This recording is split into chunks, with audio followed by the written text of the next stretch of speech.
की एक भोजपुरिया पारिवारिक और कॉमेडी और रोमांस से भरपूर भोजपुरिया फिल्म आप सभी के लिए लेके आएंगे।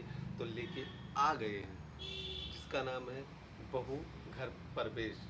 ज़बरदस्त फिल्म होने वाली है। आप सभी भी भोजपुरिया फैन से हमारी विनती बा कि इस फिल्म को आप अपना प्यार दुलार जरूर प्रदान कीजिएगा। यह इसकी जो कहानी है, विवाह से संबंधित आपको कहानी देखने को मिल जाएगी। नाम से जैसे प्रतीत होता है, बहू का घर प्रवेश।